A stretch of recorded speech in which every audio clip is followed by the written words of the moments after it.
Welcome to the Win, Make, Give Wealth Series. My name is Ben Kinney. You're all here for a reason, but they're all different reasons. No two reasons are exactly alike.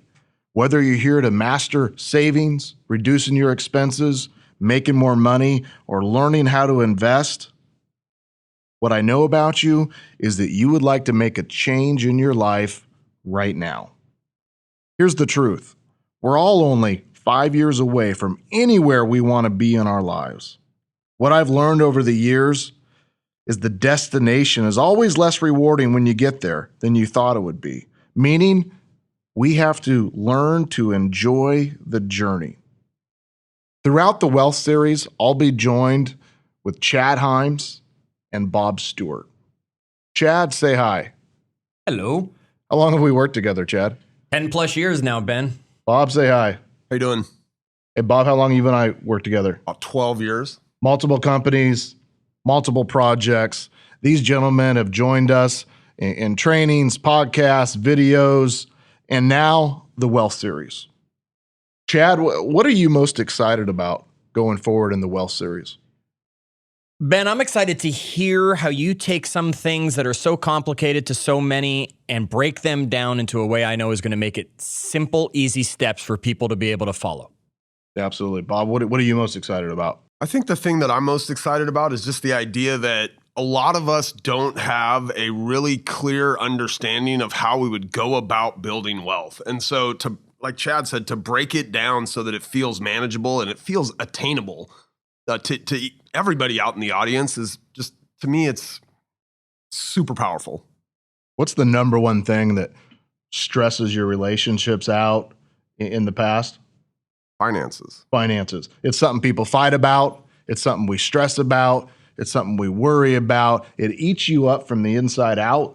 And this is what I call money happening to you instead of money becoming a tool for your future. Chad, what did Robert Allen have to say? I love this quote, Ben. This is a fantastic quote. It says, "Don't let the opinions of the average man sway you. Dream, and he thinks you're crazy.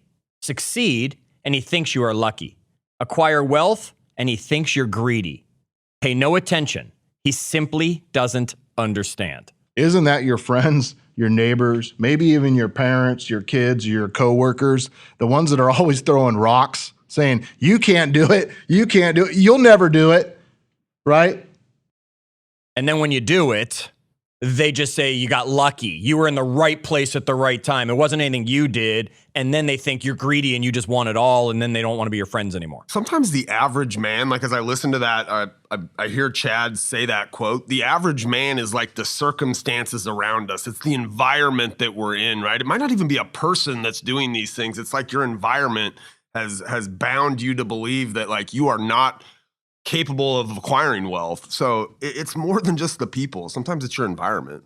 I read a book this summer called The Enlightened Gardener. And in The Enlightened Gardener, they talked about a bucket filled with water. And Chad, the gentleman who wrote this book said, if you filled a bucket full of water, what shape would the water be in?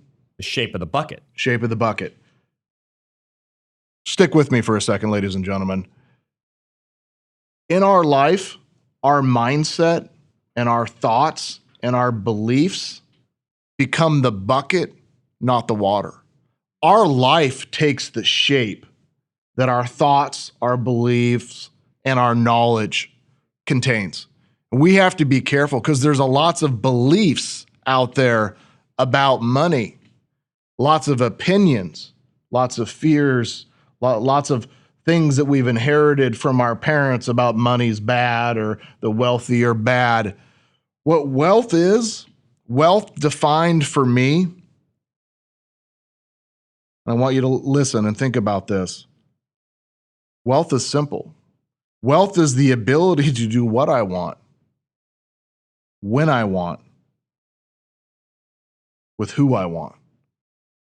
Say that again for everybody, Ben, because I know they're about to hit the rewind 15-second button. Wealth is the ability to do what I want, when I want, with who I want. It's actually not just the definition of wealth, it's the definition of freedom. Naval, the very, very talented individual, has a podcast. He said, people who are living far below their means enjoy a freedom that people busy upgrading their lifestyle just can't fathom. One more time. People who are living far below their means enjoy a freedom that people busy upgrading their lifestyle just can't fathom. What does that mean to you, gentlemen? I think for me, that means, you get stuck in these incremental increases, like in our expenses. And as we start to earn more money throughout the course of our life or our career, our lifestyle just keeps up with our earnings, right? And it's such a small thing that happens over time, incrementally, that you look back in 10 years and you might be earning 3 times what you earned 10 years ago, but you have 3 times as many expenses, right? So it's this thing that just creeps on you. And unless you sit back and actually assess what's going on, you end up living this lifestyle right at your means. Right? It's keeping up with the Joneses. Yeah. Right? It's, oh, my neighbor just got to this, I got to get to that. Or my neighbor's got this, or my friends got that, or they went on this trip, I got to do that. Absolutely, you're hitting that, Bob. I think, and Ben, I'm taking that as, those that are living below their means, meaning I'm living on a much less than I have to myself. Boy, the freedom that comes with that. I mean, I looked at people that are sitting there that worry month to month to month on how they're going to pay their bills. Those that are living below their means, from the lessons you've taught Bob and I personally, I'm good for the next 12 to 18 months. I'm paying all my bills actually if something were to happen. And boy, the freedom that brings me is powerful.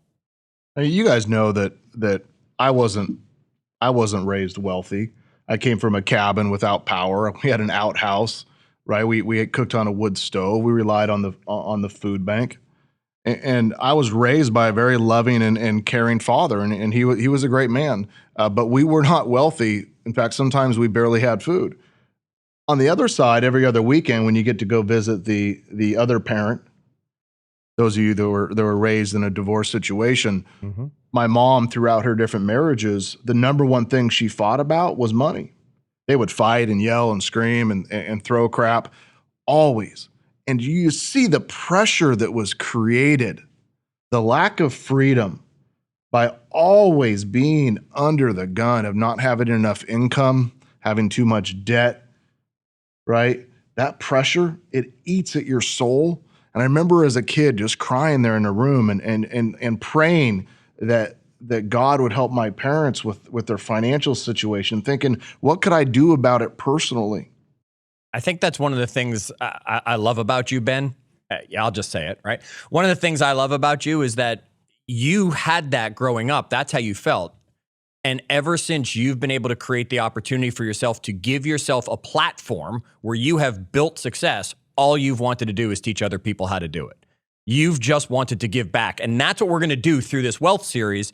This is our opportunity to help you be able to share all these lessons with everybody else so they don't have to go through what you grew up going through, or they don't have to go through the challenges that they've seen their family deal with through the years. Yeah, we're trying to change the shape of their bucket. Yep. By introducing you to new beliefs, new models, new systems, and new things that anybody could implement. This is not a call for wealthy. This is not a series for poor. This is a series for anybody that wants to learn about wealth building. Now, some people don't like the word wealth, and some people sit back and they say, well, I actually make enough money. And my argument to those individuals is that you don't. You actually never know how much you're gonna need to make. So Ben, you love lists. Absolutely. We love doing lists on this. And I got to tell you, the feedback I get, people going, oh, good, Ben's got a list. And Bob keeps telling us we need to come up with a list sound effect. So Bob, perfect. All right. So Ben, let's get a list going. Why would people need to make more money? Whether they're wealthy, whether they're middle class, whether they're struggling, it doesn't matter. Whether they're comfortable, A lot of people are comfortable, right? Like, I don't need to make more money. I'm comfortable. My bills are covered every month. But Bob, you do need to make more money, though, and Ben's going to give you the reasons right now, at least one of them, as to why you might need to make more money. Well, the first one's easy, but it's something serious. Okay. It's for emergencies. You know, I can go through a long list of friends who felt comfortable and felt like they had everything that they needed until they wake up one day and their kid's sick. Right. Or they have cancer, or there's a natural disaster, or there's a big accident, right? You wake up and you're saying, I can't work for the next year, the next 3 months, or the next 5 years, or I may not actually make it through this medical issue. And now my family, what do they have for the next 30 or 40 years? So we all assume that everything we have and everything we're doing is going to continue to go on.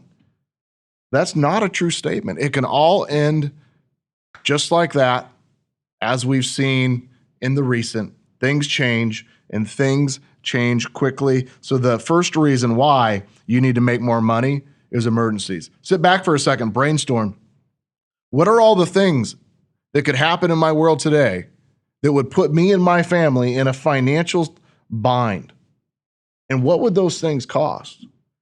What would it cost if there was a car accident? What would it cost if you couldn't go to work for a year? What would it cost if you got cancer or your kid was sick? How much money would you spend for that child? That is a tough question, but it's the one that sits deep in my stomach that forces me to say, I need to make more money. Even if I personally have everything that I want in life, I'm not in a position to take care of all of my people. That's a powerful statement. I mean, and I think number one right there is answers them all. I mean, I know you've got a list, and it's not a list of just one thing, yet we're never going to have enough for what could happen because we never know what it is. Yeah. That's just so powerful. So let's go to the other side of that coin, though, Ben. You've got one is emergencies. What's number two on the list? Opportunity. That's going to be the other end of it. Warren Buffett said the greatest distributions of wealth happen in down markets, not up markets. Meaning chaos happens and chaos creates opportunities. When the stock market drops, do you have the opportunity to be in that game? During the financial crisis, when there was tons of foreclosures and homes were 75% or 90% off of where they are today, did you have the capital to take advantage of that? You're sitting around and you have fun. You're watching ShamWow and you have a better ShamWow idea. You're thinking, gosh, I have a great idea. I'm going to make 3-minute abs. But you don't have you don't have the money to do it. You don't have the money. I've seen your abs, Ben. That did, the 3-minute ab concept did not work. You don't have the money to take advantage of opportunities. So what are the opportunities? You want to quit your job and start your own business. Sure. You want to go take a promotion, but it's going to be a reduction in pay in the short term. You want to invest in something, right? You drive by and you see your neighbor's home for sale and you say, gosh, that'd be a great rental.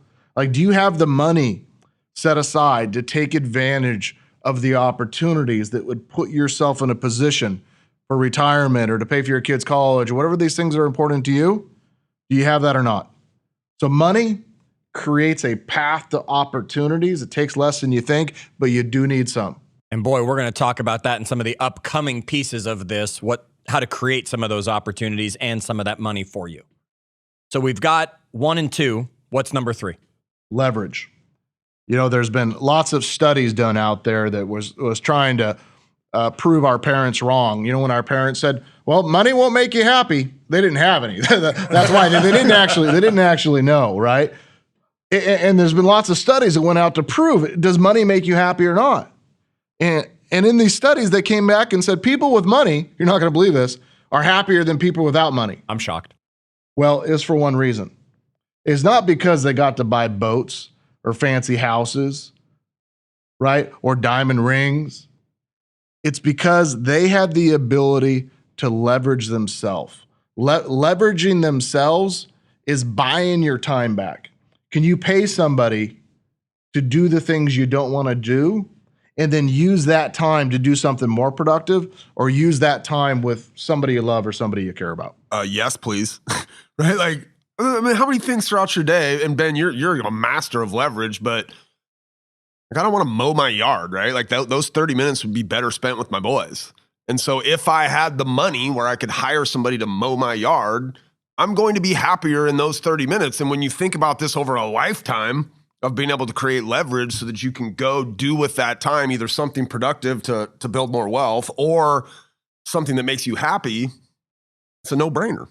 You know, the first time that this became clear to me, I think I was about 20 years old, and I had zero money, and the clutch on my old 200,000 miles Toyota 4Runner went out. I didn't have any money, right? I had enough money to buy the clutch, but I didn't have enough money to hire somebody to do it. So what I did is I pulled into my mom's house because her husband had some tools.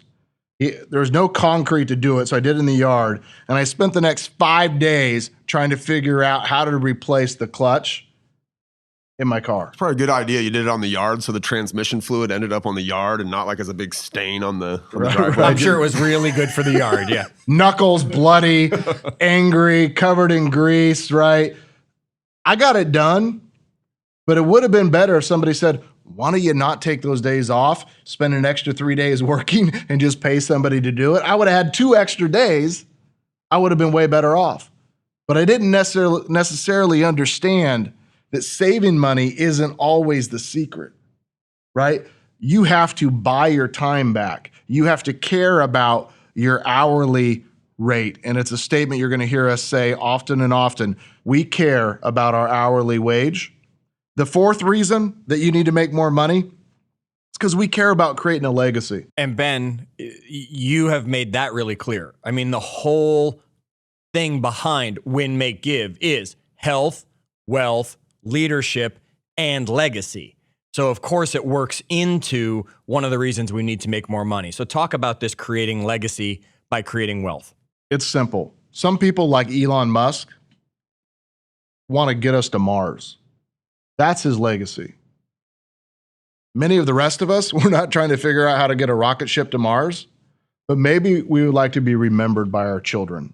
Or maybe we would like to leave our kids with something. Or maybe we would like to pay for our grandkids' college. Or maybe we would like to do something in our community. Small. Maybe we would like the time to write a book, or the time to create something, or the time to make something special. Legacy could be something that drives you, and it's one of the 5 reasons why you need to make more money. You have to decide what legacy means to you. Number 5 is wealth gives us the ability to create memories and have experiences. We can do the things, we'll have the time to be able to do that, and that's what you'll treasure most in your life. So that's really that ability to do what I want, with who I want, when I want, that you were talking about earlier. That's creating that memory. That's that trip to Disney. That's that cruise. That's that, I don't know, amazing Christmas experience, whatever it's going to be for you. When my friend Jay Papasan, who wrote the One Thing book, told me a story about spring break and what he was going to do for his spring break. And he was talking to a mentor of his, and he said, I think we're just going to stick around home and work a little bit and not do much. And this individual went back and said, how old are your kids? And he said, well, they're 9 and 11. And he said, you do realize that you probably only have 6 more spring breaks left with your kids for the rest of your life. 6 more, forever. And they're going to be old. They're going to be doing their own thing. They're going to be out having fun with their friends. You only have 6 more weeks for the whole rest of your life that you have the opportunity to go out and create memories by having experiences. Do you really want to work next week? Do you really just want to stay home? And look, is that what you're going to treasure into the end of your life? If Jay's family didn't have the wealth to be able to make that decision, right, then he misses that experience that can never be recaptured with his 9 and 11-year-old children. I'd challenge you in this series to take a second and reflect and just write a couple sentences or a paragraph. If you're using our workbooks, which are available at winmakegive.com underneath Wealth Series, just write down about a time when not having money has affected you or hurt you in each one of these areas. For emergencies, the opportunities that you've missed, the times that you had to do things well below your hourly rate because you couldn't afford to give that up, or the legacies that you're missing out on. Even though you have all the talent and all the potential, you're missing out on it. Or the memories and experiences that you had to pass on that you'll never get back for the rest of your life. Take a few minutes. Just journal about that. Write that down. Now, we're not going to stop to give them the few minutes and just insert some, Jeopardy theme song or something like that here. They're going to have to come back and do that after, because we're going to go on. But we want you, or push pause right now, but we want you to take that time. Ben, why don't we talk about why most people, not everybody, but why most people don't actually build wealth? One of the big reasons is they don't believe it's possible. They think it's actually unattainable in their life. They think it's actually super complicated. Like there's a million reasons why their bucket, Yep, right, which is shaped by their beliefs, their thoughts, right, their influences, makes it impossible for them to build wealth. They think it's complicated. They think they should do it on their own. They have negative emotions when it comes to money. They think money is about status. They think if they have more money, they're going to be more stressed. They feel like money, there's a fixed amount of it out there. They're waiting for somebody else to come save them, like the government or an inheritance, right? Or maybe they're going to get lucky and they're going to marry great. My dad said it would always be great. Just as easy to fall in love with a rich girl as it is a poor one. my daughter always told me that was her strategy growing up. Her first husband would be wealthy. that was her strategy growing up. So, Chad, the problem is their bucket is shaping their life in the wrong way. They don't believe it's possible. Now, another reason, they don't make it a priority. Think of all the people out there that have read 4,000 different books on leadership, but they've never read one about money. Or they read all of the, what's the wizard books? Harry Potter. All the Harry Potter books, all the Lord of the Rings. Still can't cast a spell no matter how hard I attempt. I keep every day attempting to levitate or something like that. It's not working. You're right. They read all those ones, but they don't read anything about money. They don't make money and wealth a priority of their life. And you can tell by how much time every year they spend reviewing their finances, learning about money, listening about money. They don't do it.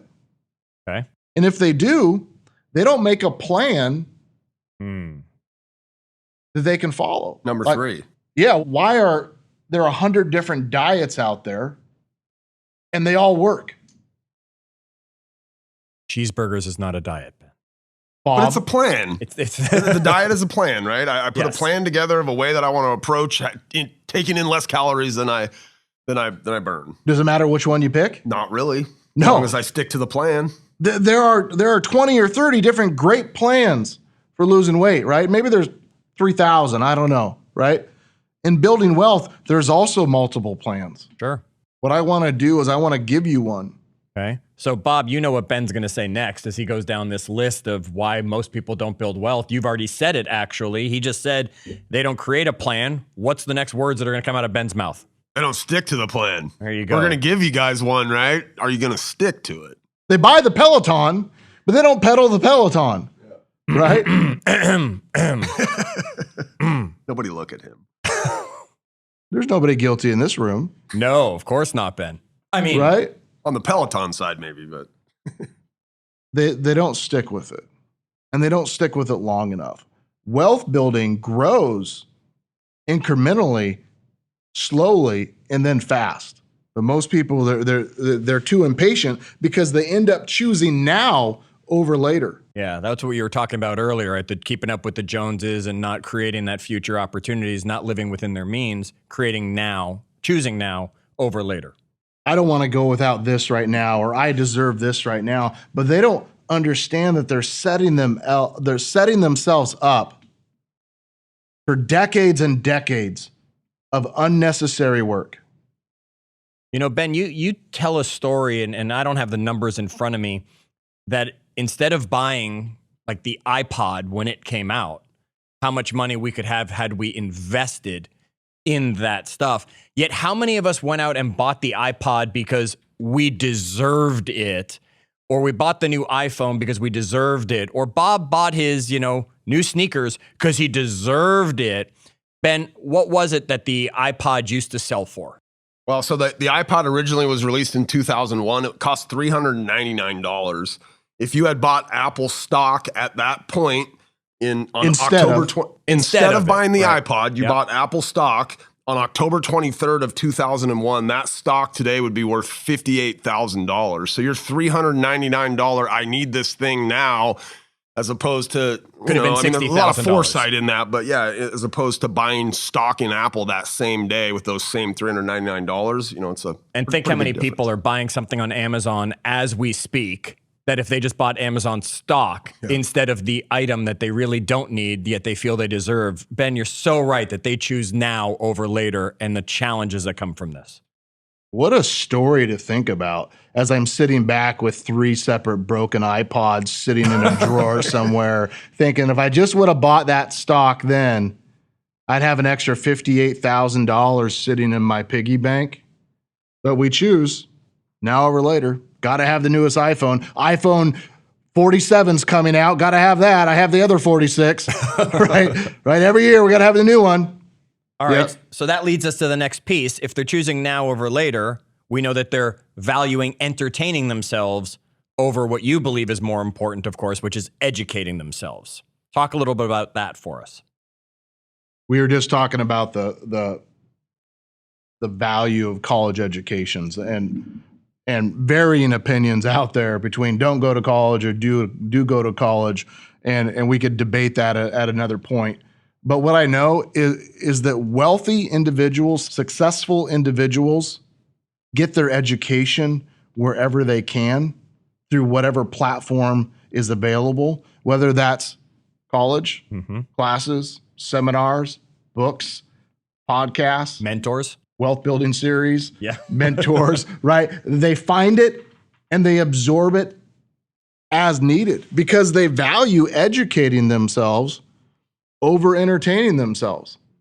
Now, imagine if you said, all right, I don't have a ton of time, I'm busy.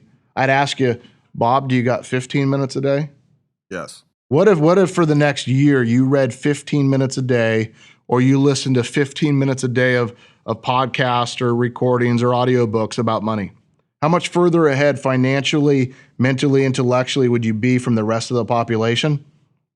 I mean, I'd be 90 hours, but it a long ways, right? And if I did that every year, I look back in 10 years and I've changed my life. And that's just with the extra 15 minutes. Forget actually saying, Bob, how long do you spend playing Clash of Clans on your phone, and Whatever take that it is. entertainment away and replace it with education? Netflix, Facebook, Instagram, like all these things that are designed to, quote unquote, entertain us, that really just distract us from educating ourselves. Yeah.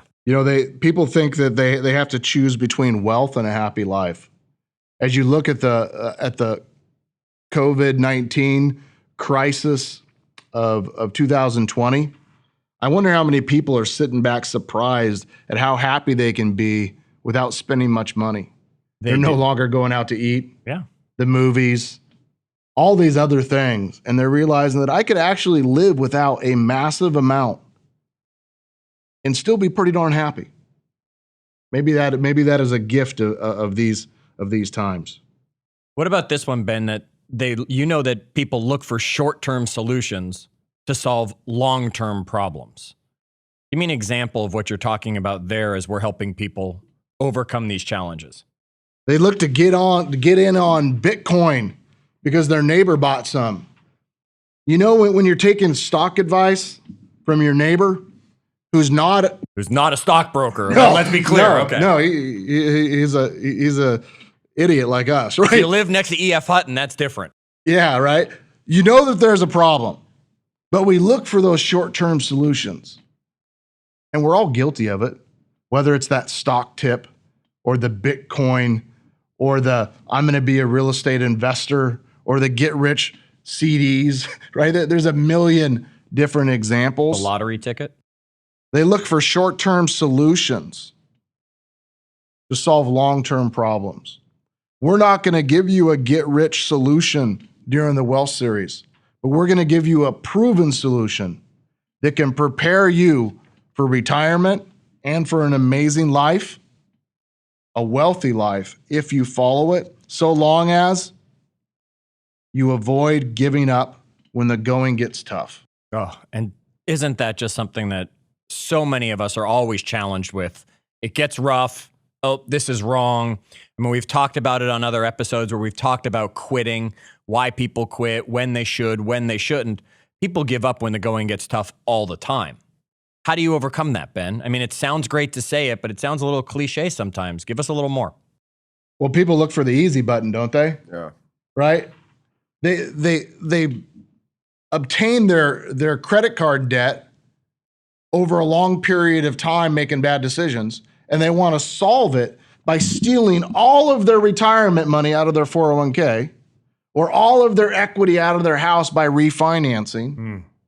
And they give up the one thing that was working really hard for them. The equity in their house, the money's in their retirement, and they give up right before they have to. Instead of making sacrifices in their life and learning better financial habits, they just give up. And most of them give up right before they get to the top of the mountain where it actually would have felt pretty good for them. Yep. Okay. So you've got 10 on this list of why most people don't build wealth, and we've now covered 9 of them. Give me number 10. Well, they don't find great role models. They don't have people in their life that they could look up and say, this is my tax advisor. This is my real estate advisor. This is my stocks advisor. This is my debt counselor. This is the person that helps me with that. They don't seek out these experts. Or they fall into the trap of believing that their financial advisor is the only answer to their money problem. Or their real estate advisor is the only answer to their money problem. You got to find these role models in each one of these areas. Now, this is why most people don't build wealth. But you're not on this series because you're going to be in that category. You're going to be different. As we go through the Win, Make, Give Wealth series, we are going to teach you 7 steps to building real wealth. So let's walk through them real quickly right now. Now, we're going to do each one of these as a standalone episode. So we're going to just give you a little now. Don't worry that Ben doesn't dive in too deeply. Each one of these is going to come to you in depth as we move through the series, correct? And if you took the time to go to winmakegive.com and sign up for the Wealth Series, you're going to get the workbook sent to you that you can fill out. You're going to get spreadsheets, tools, and calculators given to you at no cost, no credit card, no upgrade later, no listen to 7 minutes of a commercial first. This is just our 100% gift to you. And you're going to go through the 7 steps. Step 1, a reality check. Where are you at personally, Bob? Financially? How much debt do you have? How much income do you have? What's the value of your assets? And what is this phrase that we're going to talk about? What is your net worth? We're going to help you calculate it. Number 2, a retirement check. Are you on track to retire? Do you actually know how much money you would have to have saved up in order to retire? Number 3, in order to save money and invest money, you have to have money, which means we're going to help you save like crazy. Come up with strategic ways to reduce expenses, to live on less, and we're going to present you a couple of different models that you can follow that will help you get on track to pay off your debt and start saving. Number 4, student of wealth. We're going to teach you the concepts and equations and models that will help you become wealthy, like understanding and mastering the power of compound interest. You are going to love that Bob is with us on this journey as our math geek. For sure. He's like having a calculator in your pocket. Absolutely. Number 5, we're going to talk about increasing your income, ways you can do it, whether or not you have a job, you work at a company, you own a company, you're self-employed, different strategies for increasing your income right now. Number 6, we're going to teach you how to pay less taxes legally by getting you in front of one of the number one experts in the world on tax strategies. And lastly, we're going to teach you how to invest wisely. Each one of these episodes comes with workbooks, calculators, and homework assignments. If you get them all done, you're invited to a free live call with us on June 12th, 11 a.m. Pacific time. You got to do the math if you don't live in the Pacific time zone. We're not doing it for you. That's one of the tests. All you got to do to join our live call is go to winmakegive.com and sign up for the wealth series. The basic concepts of building wealth are simple. Today, we're going to introduce you to a model that I created that's based solely on my belief of how wealth actually happens. I call it flipping the triangle. Now, before you flip the triangle, because I just love it and I love the term for it, you also have a quote from a man who brought laughter to so many, who filled the evenings for the generations, and that was the original late night celebrity, and that was Johnny Carson. Bob, give us this quote from Johnny, because it's going to really sum up what Ben's about to teach us.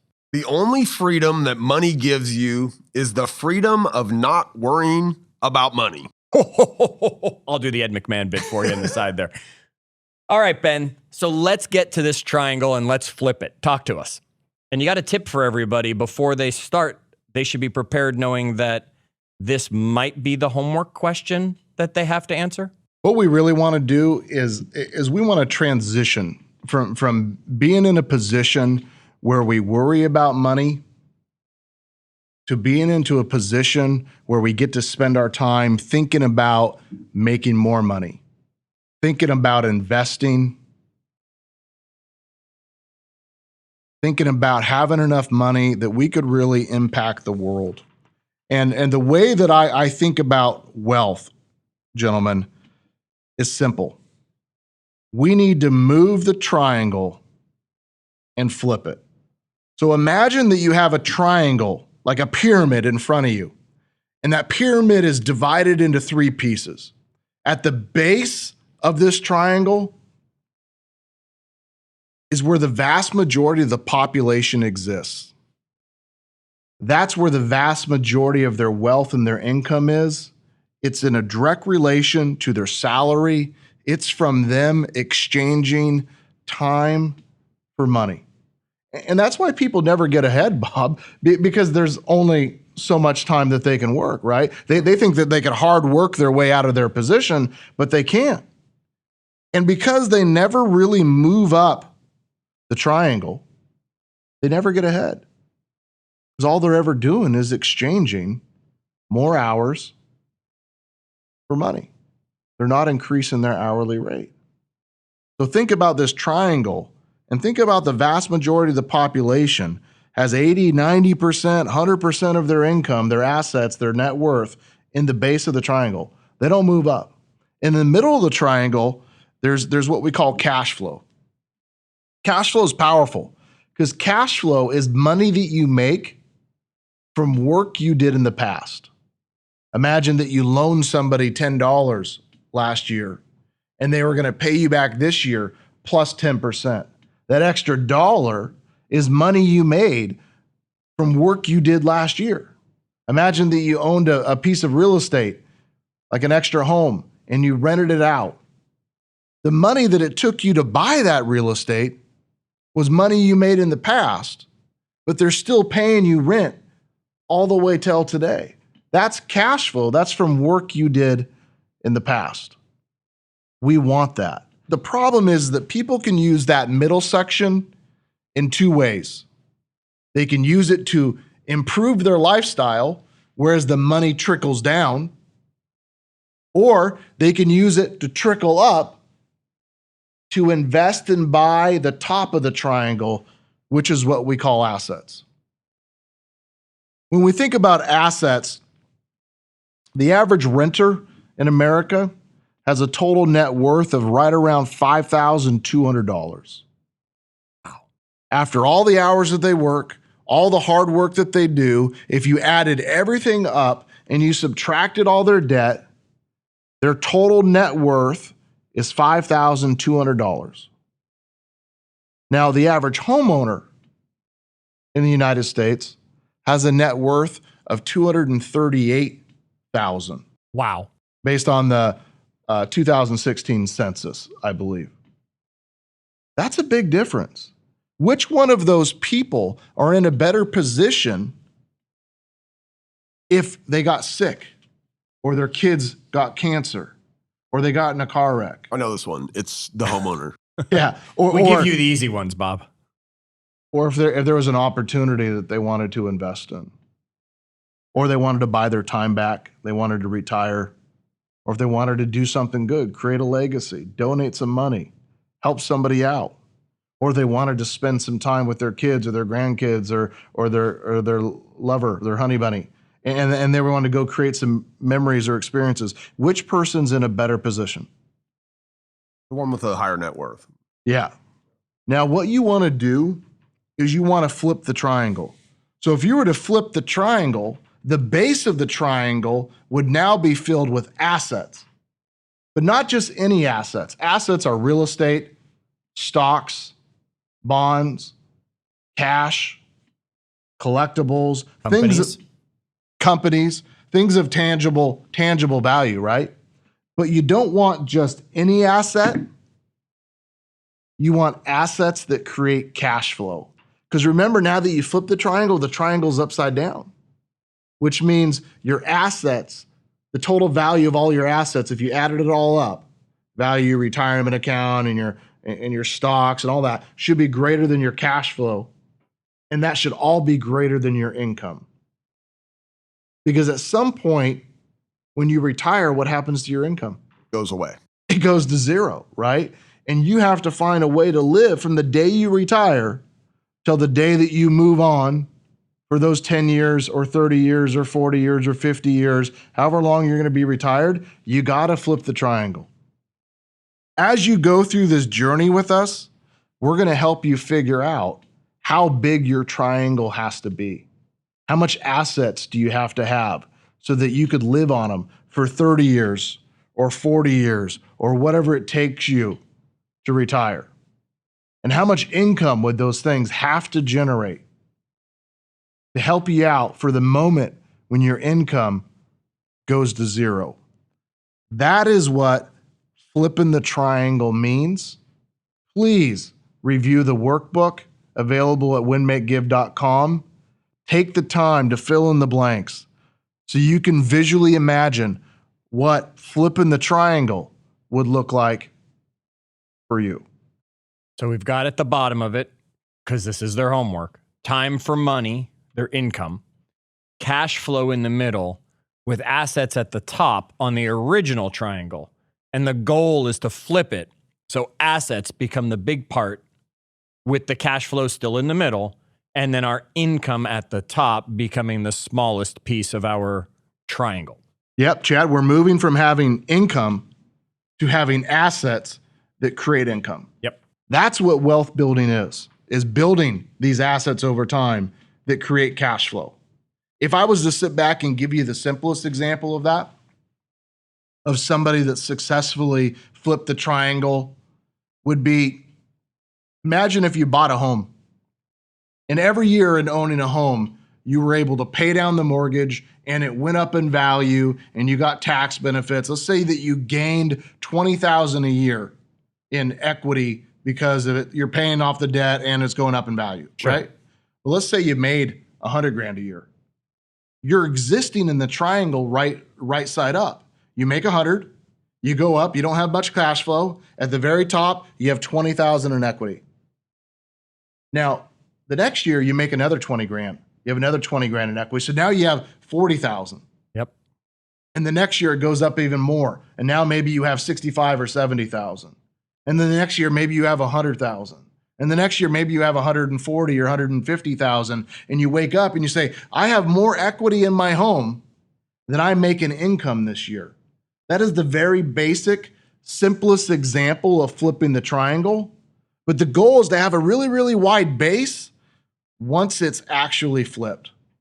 And that base should be made up of different elements, which we'll talk throughout the wealth building series here at Win, Make, Give. Talk to me about how the series is going to go, Ben. Let's lay it out for everybody.